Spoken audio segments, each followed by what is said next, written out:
On est dans la première véritable étape de la longue course vers la Maison-Blanche. On est en fait dans la saison des primaires et des caucus qui va s'étendre de janvier à juin. En gros, c'est une forme de course à la direction du Parti démocrate et du Parti républicain qui permettra de désigner les candidats qui vont s'affronter le 5 novembre 2024. Pour désigner un candidat autant démocrate que républicain, il faut élire des délégués dans chacun des partis, des délégués qui vont appuyer un candidat précis dans leur parti respectif. Et pour ça, des votes vont se tenir dans chacun des États, sous des formes différentes, parfois un caucus ou alors des primaires au choix des États. D'abord, un caucus, c'est un rassemblement local qui se tient dans un endroit communautaire, ça peut être un théâtre ou encore le gymnase de l'école.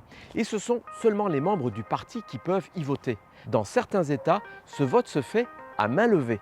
Le résultat est alors comptabilisé manuellement en comptant le nombre de partisans dans la salle pour chacun. Au fil des élections, les partis ont eu tendance à délaisser ce mode de sélection que certains jugent moins démocratique.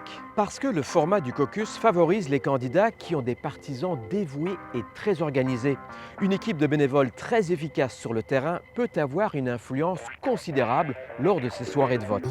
L'autre type de vote, ce sont les primaires qui existent aux États-Unis depuis le début du XXe siècle. Une primaire, ça ressemble beaucoup à une élection conventionnelle, c'est-à-dire que selon le type de primaire, le vote se fait de façon secrète. Qui peut y participer? Là, ça dépend des États. Par exemple, dans certains États, seuls les membres qui sont déjà inscrits au parti peuvent voter, alors que dans d'autres, on permet l'inscription au parti le jour même du scrutin.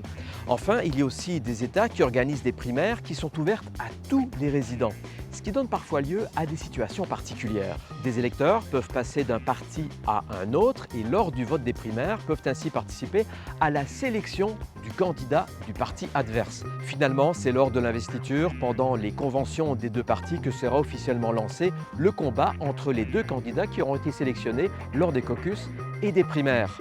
La convention du Parti républicain se tiendra en juillet prochain à Milwaukee, au Wisconsin. Celle des démocrates aura lieu à Chicago et ce sera au mois d'août.